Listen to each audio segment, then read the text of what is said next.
abonzi nyine abo numvisha amakuru yabo amakuru yabo aba ari hanze abenshi ntabwo bizi n'abasitari tubona hari bamwe batize kandi b'abasitari ku rwego utekereza ko impamvu batize ari ihe ari uko bataremewe kwiga oya ntabwo ari uko bataremewe kwiga ahubwo hari ibintu biba bitandukanye hari igihe umuntu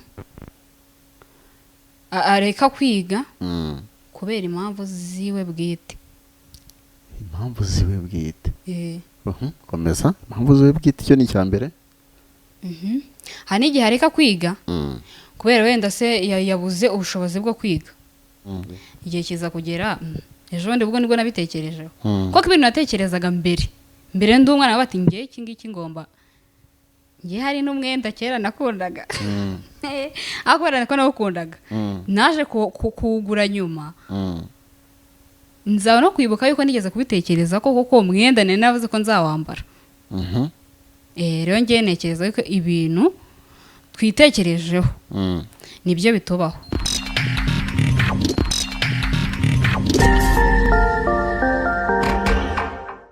Yes, nguhaye ikaze wowe wakanze subscribe kuri channel ya Rwema Solutions. Reka nkwifurize ibihe byiza nkubwira ngo waramutse neza, hanyuma nongere nsuhuze abantu bumva ururimi rw'ikinyarwanda ndetse n'ikirundi n'igifumbira bakaba banaruvuga urwo rurimi. Reka mbifurize amahoro y'Imana, mbifurize n'igitondo cyiza. Nguhaye ikaze rero, of course nitwa Belton Sam, iyi ni Rwema Solutions. Nkuko rero mugiye kubimenyera cyangwa se nkuko ubushize twabonye ko hari bamwe badusabye ko uwitwa Aline yakongera kugaruka agakomeza gusharinga ibitekerezo bye ku rubyiruko, dore ko hari ababishimye ariko kandi hakaba ari n'abagize ikibazo cyangwa se ibibazo bagira ku kiganiro twagiranye.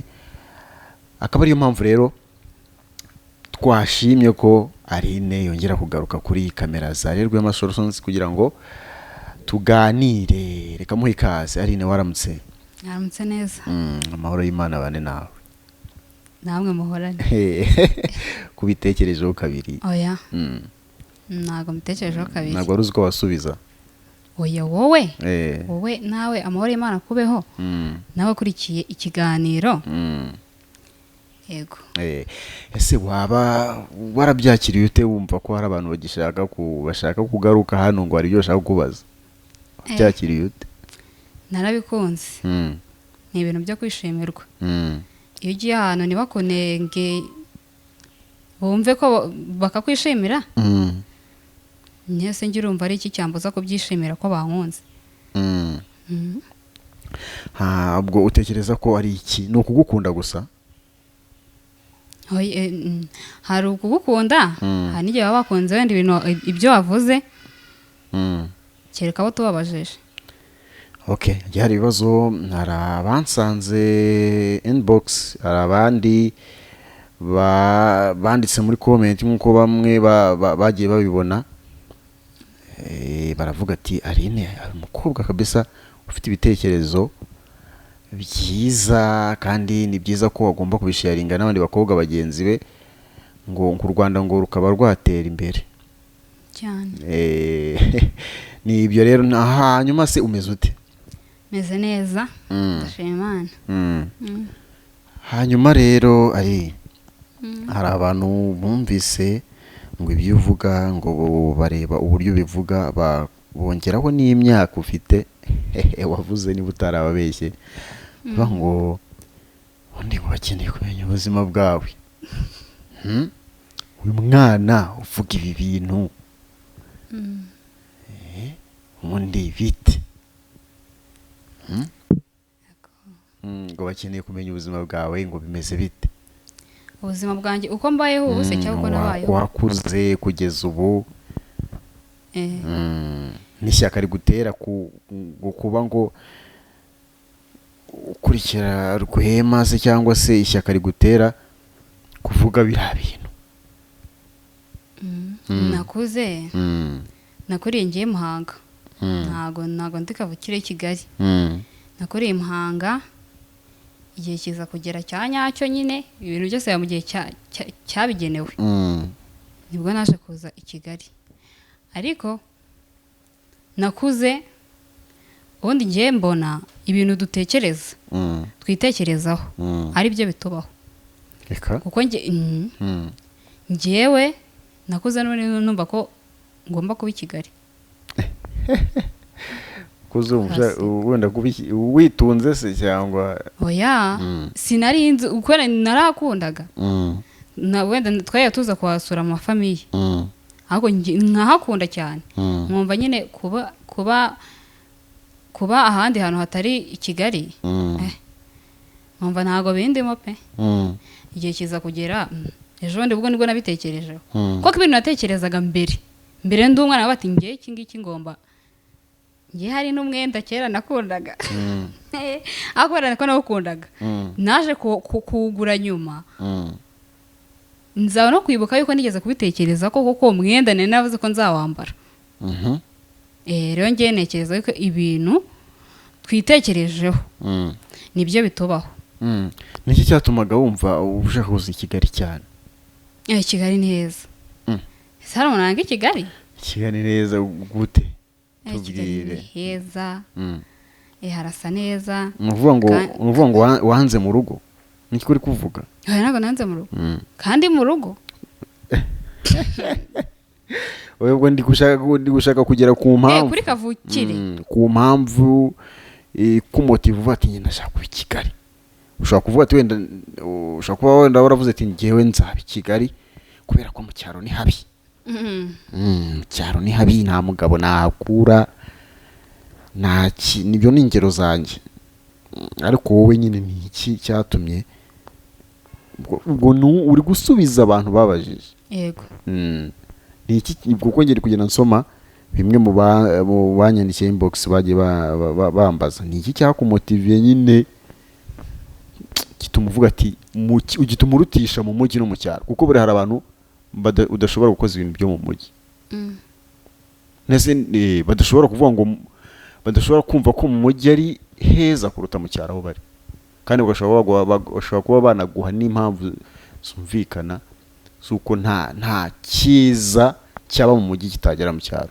wowe ni iyihe mpamvu rero erega i Kigali hari imikorere wenda nahaje kugira mbe muri Kigali nahaje wenda ibyo byo gukora ntarabitekerezaho narabitekerezaho pe ariko njye ubu ntekereje i Kigali hari imikorere kurusha mu cyaro iyi mikorere ngira nk'imikorere iba i Kigali itaba mu cyaro ahubwo se niyo itaba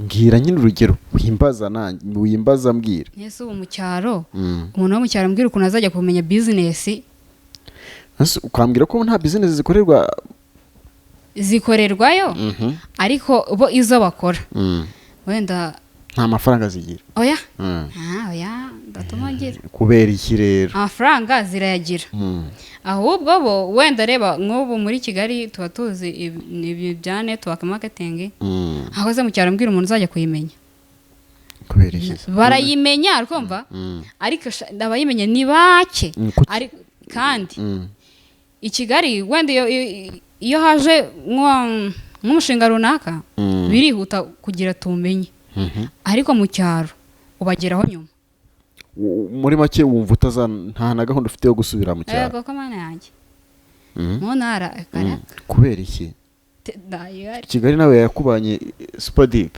oya aho ngaho ntago waba uri gutera imbere waba uri gutera inyuma hanyuma se uramutse uteye imbere inaha kuki iterambere ryawe utarijyana mu cyaro ngo naho hateze imbere kuko ubu deja uravuga ko iterambere nta terambere rihari mu cyaro iterambere riri i Kigali ukaba utanateganya no gusubira hanze ngo hanze ukaba udateganya gusubira no mu cyaro nta wowe guteganya gusubira mu cyaro no gukorerayo no kwashyira ibikorwa ni ibintu bibiri bitandukanye wowe icyo uvuga wahakorera ko ntiwahatura nahakorera ariko ntabwo nahatura hanyuma se hari ibindi nari ndimo nsoma bimeze nkaho ndangaye ukuntu ngenda nsoma muri bimwe bagiye ubwo urumva bagendaga banyandikira ngiye ikibazo nkacyandika mu magambo arambuye kugira ngo mbashe kucyumva neza.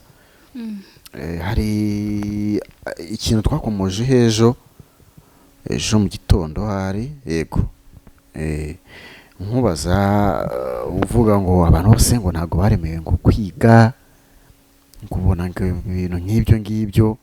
Noneho hari umuntu umwe wambaje ati se uzambariza Aline hanyuma twe tureke kwiga, ubwirwa n'iki ko umuntu ataremewe kwiga?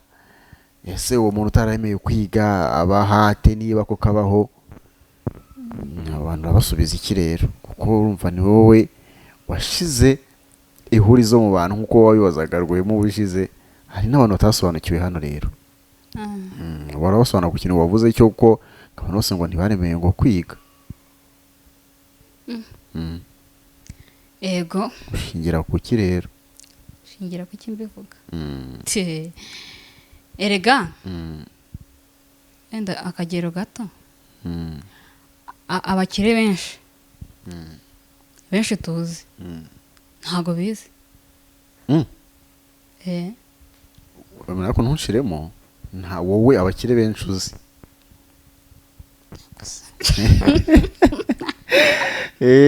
Abakire benshi uzi ntago bizi, ariko ngewe benshi nzi barize. Komeza.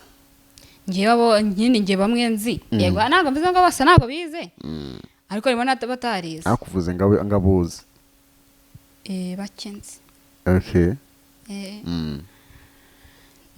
Bakenzi abonzi nyine abo numvisha amakuru yabo, amakuru yabo aba ari hanze. Abenshi ntago bize. Nabo star tubona hari bamwe batize. Kandi baba star ku rwego. Utekereza ko impamvu batize ari ihe? Ari uko bataremewe kwiga? Oya. Ntago ariko bataremewe kwiga, ahubwo hari ibintu biba bitandukanye. Hari igihe umuntu areka kwiga kubera impamvu ziwe bwite. Impamvu ziwe bwite? Komeza. Impamvu ziwe bwite cyo ni cyambere. Hari n'igihe areka kwiga kubera wenda se yabuze ubushobozi bwo kwiga. Ni kabiri ntago tubizi, ariko bibaho cyane. Uretse ko ngubu leta y'u Rwanda yarabyoroheje, ntago bikigoye cyane. Ariko barahari batiga kubera impamvu zitari izabo. Yego. Ya mbere twabonye ko hari umuntu ureka kwiga cyangwa se uva mu ishuri kubera impamvu ze bwite, niko uvuze. Iya kabiri hakaba ari ubushobozi. Ya gatatu? Ya gatatu subira hari. Ndumva nge nayo. Nizo. Ngaho tugende kuri izo rero. Tugende kuri wowe wenda wowe ejo abantu ushaka ko hari barabifasha ukundi. Ariko byari byose nicyo ubereyeho hano kugira ngo bisobanure. Hari abo baje bavuze ati none se hari ine kavuze kuriya tuvuge ko nawe ataremewe kwiga, wowe warize sibyo? Hanyuma wowe wabwiwe n'iki ko waremewe kwiga? Naremewe kwiga? Ko wize. Nabwiwe n'iki ko naremewe kwiga? Ariko wowe warize urangije, wowe ejo uzuhamya yuko hari abantu bataremewe kwiga kandi wowe warize. Umenya uti ibyo abantu baremewe kwiga bataremewe kwiga kandi wowe warize ubyawe ukabisoza. Yego bikazi. Ibi ni birakugaruka kuko nanjye ndabazwa, hanyuma nanjye nkabikugezaho ugasubiza. Okay, wenda kambikosoreho. Kambikosoreho pe. Twaremewe kwiga. Erega igihe cyose oya wisubiyeho. Erega icyambere no kwisubira no kumenya ikosa ukosora. Ubundi ikintu cyose ni isomo. Ikintu cyose ni isomo, nuko nicaye hano ni isomo. Ni mikoro ni isomo. Hari abo nigishije kuba bayifata. Okay. Ariko nyine kwiga nyine byo abataremewe kwiga. Ndumva aho narabyishaho ukuntu pe. Twaremewe kwiga, ahubwo hari abatabishyiramo ubushake. Hari ukwiga hari no kubishobora. Kurabonye hari abemeranya nawe. bibanye nanjye ko hari abantu bataremeye kwiga. Hari uwo wavuze ati bijyo rwose ndahamanya narine, reka nsome uko yabyanditse. Reka nsome uko yabyanditse rwose. Yaravuze ati kabisa ndahamanya na Arine yakwise Alice, ashobora kuba hari izina yari yaryibagiye, yanditse Alice ati kabisa ndahamanya na Alice ko hari abantu bataremewe kwiga, cyane ko tuzi ko hari ababigeramo hari ababigeramo bikabananira kubera gutsindwa mu ishuri. Sinzi uburyo bwishatse kuvuga hano, ariko icyo numva ni kwa kundi ukuntu umwana ajya mu ishuri akahora atsindwa asibira yahenza akabivamo. Ntegeza ko uyu nguyu ariho hera avuga ngo ndahamanya na Arine ko iki ngiki ari cyo boye yahise atanga ikimenyetso kigaragaza yuko ngo umuntu utsindwa mu ishuri ngo agasibira cyane ngo uwo nguwo ngo ntabwo aba yaremewe kwiga. Ntekereza ko aricyo yashatse kuvuga. Erega muri iyo minsi, muri iyo myaka wenda asibiye, hari byinshi yakaba yarakoze. Nese niba usibiye umwaka wa mbere nkasibira wa kabiri, ubwo muri uwo mwaka wundi nagiye gusibira, nta kindi niba ubonye biri kwanga, nta kindi cy'umumaro wabona wakora cyangwa wakwiga, aho kujya n'undi ukomeze utumwanya wongera usubiramo bya bindi wize kandi ubundi ubona nta kintu uri kubyungukiramo. None se ntarabasoma ikindi kibazo wenda ko tubona ko ibikorwa byinshi cyangwa se imirimo myinshi iri hano hanze, nubwo utakora ibyo wize, ariko 80% iyo mirimo itizwa imbaraga cyangwa se igira uruhare cyangwa se wowe uyigiramo uruhare bitewe n'amashuri, bitewe n'uko wakandagiye mu ishuri. Ndaguha urugero. Hari nk'aho ujya gusaba akazi cyangwa se basaba abakozi, bikaba bisaba yuko uzi kubara, ukaba uzi kwandika, ukaba uzi gusoma, sibyo? Dufate nko ku rugero, hari nk'umurimo udasaba kujya, wenda sinzi niba uhari, nko gukora amasuku. Icyo gihe niba bashaka umukozi gukora amasuku, urugero nko kwa muganga se, mu kigo runaka,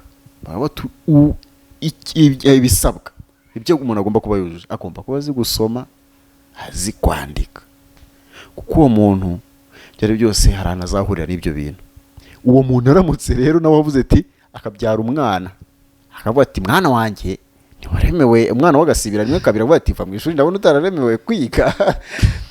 Tayari umwana nawe agarukiye mu wa mbere primaire, akarinda angana nawe cyangwa se angana nanjye, atarigeze akanagera mu ishuri. Utekereza ko uwo muntu azigeza kuki? Icyo gihe ntabwo aba ari umwana yifatiye umwanzuro wo kubona ko ku ishuri byanze, ahubwo rero aba ari umubyeyi wamutekerereje. Kuko erega wibuke ko umubyeyi ajya gutekereza ikintu nawe yaragikoze. Ntabwo umubyeyi yabwira umwana ngo ntiwaremewe kwiga. Ubundi ujya ubona ko hari ababyeyi, niba hari abantu banabazi muri comment baza kutubwira, hari ababyeyi usanga badashyira imbaraga mu myigire y'abana babo, sibyo? Umwana nka kimwe ndumva wagikomoje hejo, uvuga ngo hari ababyeyi usanga batita ku bana, ntumenye iyo biva niyo bijya, bagahurira mu nzu, umwana aca bundi aca.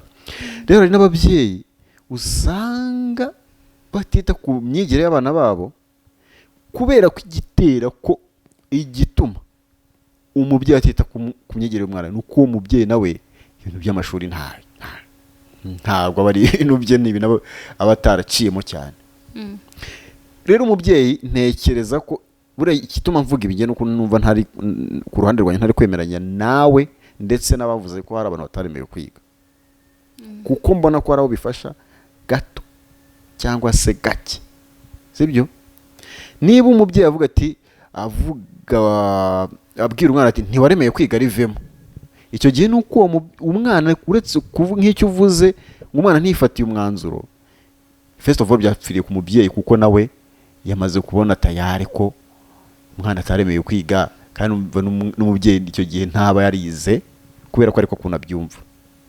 gute se gute umwana ukiri muri pirimeri ubona yuko kwiga atari ibintu byiwe gute ubibona kandi akiri muri pirimeri njye ndi kubivuga none wowe uvuga ko umuntu ataremewe kwiga uhereye ku myaka ingahe njye mbara ko umuntu abimenya ko kwiga atari ibintu byiwe ageze muri segonderi kubera iki kubera iki aho ngaho muri pirimeri umubyeyi aba akureberera byinshi byinshi cyane ariko iyo ugeze muri segonderi ucana ku jisho icyo gihe niwe biba bireba icyo gihe kwiga niwe biba bireba nese ubu muri segonderi wajya utaba bakagukubita ngo njya kwiga none ari ubwo bivuze ko twazajya twiga tukageza mu wa gatandatu pirimeri twarangiza tukajya dusoza cyangwa ubwo tugomba gukomeza tukareba niba byemera aya wimbeshyera aho ngaho ni ugukomeza ndi kubaza ni ugukomeza ukareba ko bikunda iyo bikunze urakomeza ese ubundi kubera iki twiga se ubundi uri kumbaza ndakubaza icya mbere impamvu twiga ni ukugira ngo tujijuke umuntu utarize icya mbere abinjije bisubiremo umuntu utarize ni injiji musoreho akantu gatoya somehow ukuntu ntabwo ibyo ari byo byose umuntu wageze mu ishuri n'umuntu utarageze mu ishuri baratandukanye ni ibintu ubona ntabwo ari ibintu wirirwa ujya kubaririza ni ibintu ubona icyo ni icya mbere icya kabiri umuntu utarize niyo bitamugiraho ingaruka directly akiva mu ishuri cyangwa se atiza ako kanya mu myaka runaka ni ibintu bimugiraho ingaruka icyo ni icya kabiri icya gatatu ni uko kwiga kujya mu ishuri ntabyo kivuzeho hejuru nibyo bifite mbese bigira umumaro mu mirimo iyo ari yo yose cyangwa se mu buzima bwacu bwose ikibazo rero abantu nabibonye kwa Rwemarika abantu ku mugani bumva yuko kwiga urikosoye ujya wikosora ntabwo nikosora okay komeza bumva yuko kwiga ariho hava ubukire nyine bumva ko ariho haturuka ubukire kandi mu by'ukuri ubukire buturuka he kwiga no kuzaba umukire biratandukanye ari nayo mpamvu navugaga ngo niba wabona byanze rimwe kabiri gatatu usibira shaka ibindi ukora bifite umumaro bizaguteza imbere none sari kuki iki kintu ni sinzi impamvu ngende kugitindaho ariko ndibaza kuki mbere yuko utinda kugituma uvuga ngo ntabwo naremeye kwiga kuko ngo wasibiye kubera iki utareba ikintu kiri gutuma usibira kuki uhita ufata umwanzuro uba ati kuba nsibira erega nawe ajya gufata umwanzuro wo kubireka yabanje akareba impande zose njye si mama ntabwo nemera ko umuntu uva mu ishuri kuko yasibiye ari uko biba byamunaniye ahubwo n'ubundi yarasanzwe turabizi twese urubyiruko nta muntu wakuze akunda ishuri ndabeshya se ntabwo beshya rero icyo kintu cyo kudakunda ishuri nicyo kikumotiva kigatuma ufata n'uwo mwanzuro rero nta muntu utararemeye kwiga ahubwo icyo ni ikiza kudefanda bwa bushake bwawe kuvuga ngo ntitwaremeye kwiga reka n'ubundi gutya ntabwo nanjye nagahinduyeho ntabwo ni ukuvuga ngo ntiwemeranya n'uyu uvuga ko tutaremeye kwiga nanjye nubwo nabivuze nanjye sinemeranye nanjye ntabihaka mbese wayobeje abantu none urabataye ndabataye mu bigori okay ngayo nguko rero hari birangiye yisubiye yuko abantu bose baremeye kwiga kandi kwiga ni ingenzi mu buzima kuko birafasha hanyuma rero hano hari undi wabajije ati yavuga kuri cya kibazo wari wabajije Rwema uvuga mubaza ibyo ku ijambo ry'Imana yari yasobanuye yari yabajije ati ese wanyuzwe ese wasubijwe sorry ubwo icyo ngicyo ntabwo Rwema yigeze gusanga mu gikarira gusobanurira ntabwo nanjye kamubaze mpamvu ataransubiza ntabwo aragusubiza ntabwo aransubiza Okay, ntago nigeze nanjye mubaza niba hari icyo abivugaho, ko urumva message ni wowe wayimuhaye, ariko ibyo ari byose reka twizere ko ari buze kugusubiza. Hanyuma ari reka njye nkwibaza ikibazo ni ubu turi mu buzima busanzwe turi kuganira ubundi wakuze ufite inzozi iki? Wakuze wumva bizagenda gute? nayo ngo wakuze wumva ko utaremewe kwiga, ariko reka icyo tukivuga ko wakuze ufite inzozi iki, wumva bizagenda bite? mbere nabanje kujya mvuga, nabonaga abasirikare bacaho, navuga nzaba umusirikare rukumva. nyine iyo hahandi butarafata umwanzuro neza, ubukijijinganye ubona uriya niba yambaye umwenda wa gisirikare ukumva nibyo ukunze, wabona umuhanzi ari kuririmba ukumva nibyo ukunze, wabona umuntu ari kubyina ukumva nibyo ukunze. ariko njyewe ahanini nakuze numva naba umuhanzi. wakuze wumva waba umuhanzi? nakundaga kuririmba, nabikundaga cyane, nakuze nyine numva izo nzozi zanjye. ntabwo nawe birajya da. abantu bakuze ejo bavuze kuki babona uririmba hano kuri kamera zarebe masoje? bambwiye utuntu twiza nyine. nk'utuhe? barambwiye nkomereza aho, sibyo ko bari basanzwe banabizi. harimo abari basanzwe babizi? harimo bake bari basanzwe bazi ko nkunda kuririmba, ariko ntabwo bari bazi ko najya imbere ya kamera ngo ndirimbe. wari usanzwe uririmba? yego, nabaga muri korali. biza kugenda bite rero? ni ahantu twari dutuye, twarahimutse kandi niho nayibagamo. nsa nkaho nyine mbireka, gusa n'ubundi ndi hafi gusubirayo. iby'ubuhanzi ntabwo biragenda, ntabwo Imana ipfa kuzima. oya ndavuga bigeze he? bimeze bigeze bisaba ibintu byinshi. bisaba ibintu byinshi kandi njyewe bwanjye ntabwo nakishoboza. mu gihe rero ntari nabona uwabimfasha, ubaye utuje. ndatuje. yego. hanyuma rero hari urubyiruko rudukurikiye kandi turanabashimira cyane ko uretse ntibakajye badusanga mu gikari ngo batubwire ngo ibyo mujye mubibariza cano. ikiganiro kiba gifite aho wandika comment ukabaza cyangwa se ugashima ukanenga. ni ngombwa ngo rero mujye mutwandikira abantu mudukurikira. nabonye ikiganiro cy'ejo kitararebwe cyane bishimishije, ariko nge abansanze mu gikari nibo benshi kuruta abanditse abateye comment. ni byiza rero ko icyo mushaka kubaza kuri Aline cyangwa se icyo munenga cyangwa se mumushimira mujye muri comment tukabibona, niho tubona ibyo dukosora cyangwa se tukabona ibyo tugira ute twongera. hanyuma rero tugana ku musohozo, nahoze ndeba ikiganiro kare nyakubahwa Perezida Paul Kagame aganira n'urubyiruko,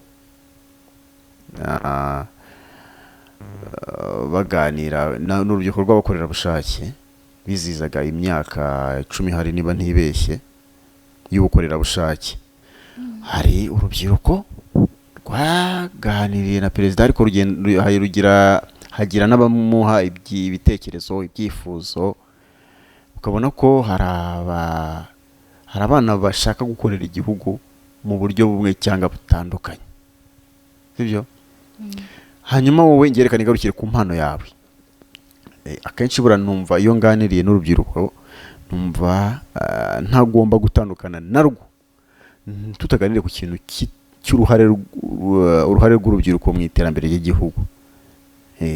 hanyuma reka nigarukire ku mpano yawe kuririmba. wumva impano yawe kuririmba wayikoresha ute mu iterambere ry'igihugu? reka mvuge gutyo, ubushobozi ufite wumva wabukoresha iki, wabukoresha ute mu iterambere ry'igihugu?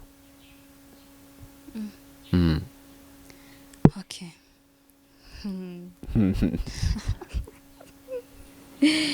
ndagerageza. Mm. Urambaje ngo impano mfite Mm. wayikoresha ute mbese wayikoresha ute mu guteza igihugu imbere cyangwa se yego reka mbivuge gutyo. Okay. Mm. Niba ngewe ndirimba, Mm. niba nkunze kuririmba, Mm. wenda mbonye ayo mahirwe bishobotse, bishobotse ko hari aho bigera nyine nkabona uwabitangiza. Icya mbere ni ugukora cyane. Ni ugukora cyane, iterambere bwo iyo wakoze cyane ibikorwa byawe biramamara. Biramamara bikaba bikarenga n'u Rwanda bikagenda hanze. Muri uko kugenda hanze rero kw'icyo gikorwa uri gukora, hari benshi bahita bifuza kumenya ngo uyu mwana aturuka he cyangwa uyu mwana aturuka he. Rero ngewe numva ko ubundi ikintu buri muntu akora cyose cyateza igihugu imbere. Yego. Hanyuma rero tumye mvuga uvuze gutyo mpita nibuka hari ibintu tumaze iminsi twumva cyangwa se tunabona kuri social media, dore ko nawe uzikoresha nabonye ufite telefone. Hari abantu bavuga nabi igihugu cyacu cy'u Rwanda, kandi ukabona ko babivuga harimo n'urubyiruko mu babivuga, harimo n'urubyiruko bavuga nabi igihugu cyacu. Hanyuma wowe nubona ko ari urugamba tugomba kurwana nk'urubyiruko, nanjye ntikuyemo, ntabwo ari urugamba rwo kujya gufata imbunda se cyangwa ikindi cyose, ubona ko ari intambara iri ku mbuga nkoranyambaga. Wowe uruhare rwawe ni uruhe? Ukora iki kugira ngo mbere na mbere yuko nkubaza icyo ujye ubikurikirana? Yego, ndabibona. Ubyumva ute? Ubibona ute? Ubyumva iki? Nahe makuru bifiteho? Yego. Bisa nabi. Ko bisa nabi bwo bisa nabi kuko buri wese aribona ko bisa nabi. Gusa uwabikoze iyo abonye umuntu umwe cyangwa babiri, ubundi iyo babonye komenti zibagarura cyangwa ubazi nawe akabagarura, uwo muntu yagaruka. Icya mbere ni inama, icya mbere no kuganira. Nk'uwo muntu wamugiriye inama, nk'umuntu agafata umukuru w'igihugu akamutuka ibitutsi bitari byiza cyane, agafata u Rwanda akavuga ibintu bibi akarwandagaza, kandi kuko ubona ko ari n'umunyarwanda. Nk'ibyo bintu wowe nk'iki wamubwira? Agomba kwigaya pe, agomba kwigaya. Kandi ikindi se noneho kavuga ubu, noneho ibiri imbere bwo azavuga iki? Kandi atabivuga neza, nyine abivuga nabi. Ariko ntago yatinda kubona ko yibeshye, kandi warabizi ko aba yibeshye. Duceceke se dutegereze kubona ko yibeshye? Dutegereze abone ko yibeshye? Oya, bamwegereye bamubwire. Ndakubaza wowe rero ngewe ku giti cyawe, mubwire, murebe hano muri kamera za Rwema Solutions, umubwire uti ko arabo tujya tubona badakora ibikorwa byiza cyane byo gusebya u Rwanda, kandi en plus ni abanyarwanda.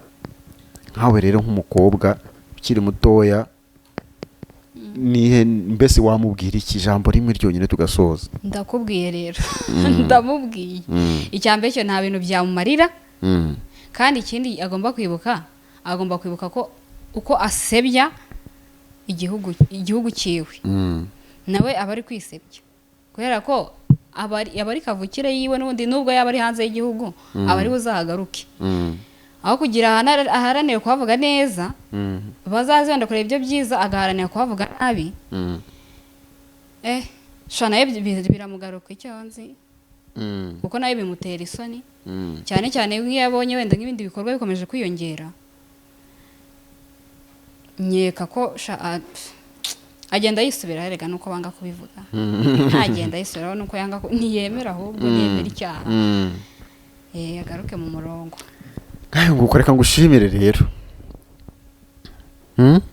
reka ngushimire kuba wongeye kugaruka hano kuri kamera za Rwema Solutions, ukaba waranateye n'intambwe ukajya mbese ugasa nk'ugeze icyifuzo kuri ariko se ahubwo ntarasoza ubundi ntabwo watubwiye Rwema mwaganiriye iki ugiye waraje uramubwira ati mwahuye mute byagenze bite icyo naganiye na Rwema se cyangwa kugira ngo uze kuri kamera za Rwema warabu byagenze bite nyine icyo kibazo numva ntarakikubajijeho bura hari icyizere yambonyemo hari icyo yambonyemo kuko niwe wakwihitiyemo aravuga ati ngwino tubwire oya nuko hari icyo nari nabivuzeho hari icyo wabivuzeho yego mwaganiriye se cyane mwaraganiriye nyine njye ndashaka kumva amagambo wavuze wakoresheje wamubwiye ati se mubyeyi wabaze kubona wihariye umwanya natwe wadaye umwanya niko wavuze waretse nanjye nkicaraho niko wamubwiye waretse nkicara kuri kamera washaka kumuhagurutsa ku ntebe y'ubuperezida rero nabishobora none njye ntabwo uri kuduha neza wamubwiye ite kugira ngo erega buriya abantu banabimenye Rwema Solutions twafunguye imiryango umuntu wese ushaka kugira ikintu ageza ku banyarwanda kizima cyabafasha imiryango irafunguye niyo mpamvu ari nawe wababereye irembo kugira ngo batere mbese ubatinyure wowe byagenze biti njye ndashaka ijambo rimwe ryonyine wamubwiye uko byagenze njyewe n'undi akunda kubona ndebe ikiganiro cyiwe tena rero yarambajije ese ikiganiro cyanjye ugira ibiganiro byanjye ni igiki byakwigishije urakimubwira ndakivuga abaze none ubona wowe hari icyo wabwira bagenzi bawe